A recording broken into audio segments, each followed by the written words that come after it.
Knox is a U.S. Army base in Kentucky. But It's also where over half of the country's gold reserves are stored.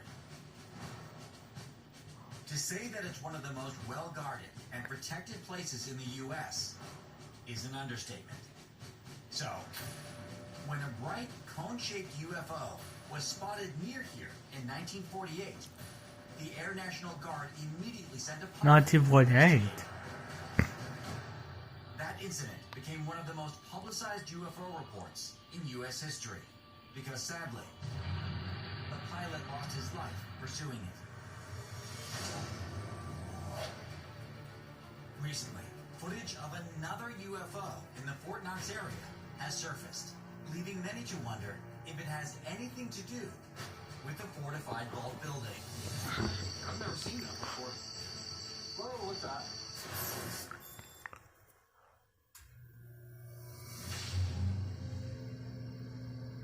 August 2020, Vine Grove, Kentucky. Cody Joe and his brother are finishing up work for the day when they spot three large bright white lights in the sky. I've never seen that before. What is over it? Whoa, what's that? There it is, that's UFOs. Oh, what the? I got that on video too. Did you? Yeah. That's UFOs for sure, man. My name is Cody, and this is my video. The red lights were actually a radio tower. They were in another subdivision just right next to ours, so that was actually really close.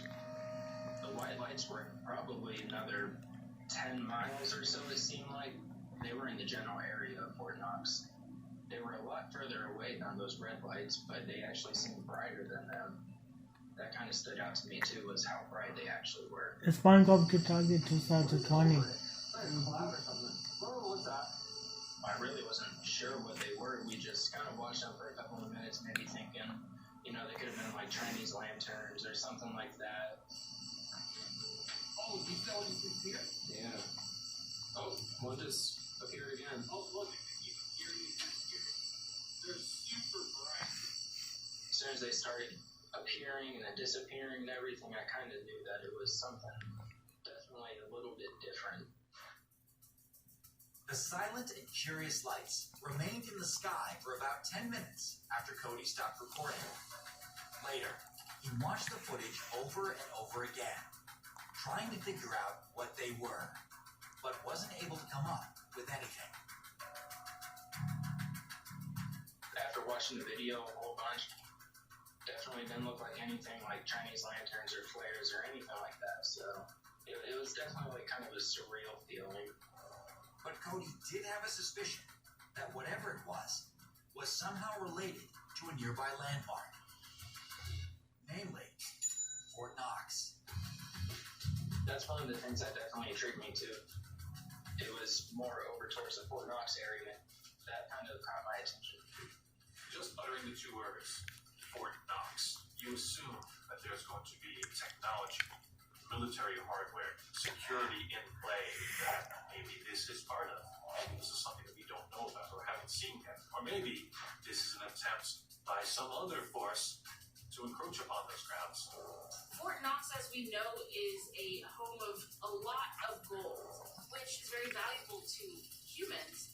It would make sense to me that these aliens or UFO activity would happen in this area. If these are extraterrestrial craft of any kind, they're certainly not trying to hide from us. I mean, you don't turn on a bright white light if you're looking to surreptitiously observe a military base. They keep appearing and disappearing. They're super bright. What is this light source? Like, where is this coming from? Is this one individual craft amongst several, or are all of these lights part of one craft? I think if we were to get closer to these balls of light or UFOs, we would start to see that it actually, in fact, is a triangular shape. And if these aren't indeed man-made crafts, why are they within our flight spaces? That's a very good question. Cody has a theory. sources, the possibilities are endless. My best guess is that it's not actually like an alien craft or an alien species. It's more of like an artificial intelligence, and they come here to actually study us because they don't have any more organic life on their planet or anywhere near them. So we're the closest thing that they can kind of study, I think. What makes it scary to think about is what is that intel for? What's the intention behind all of this observation? These are questions we may never know the answers to. Regardless, Cody is just thrilled to have seen what many people don't get to see in a lifetime. I've always been really interested with the sky and space and everything, so I've always been looking at the sky. So it was kind of cool seeing that this was my first one, being 22 years old and everything. And he is hoping it won't be the last. Whenever we're working back in that subdivision, I kind of keep my eyes up in the sky a little bit more at night. Whoa, what's that? There it is, that's UFOs. Oh, look at Coming up, spirits taunt a police officer. In a former Detroit slammer. Can I wake up with this jail cell?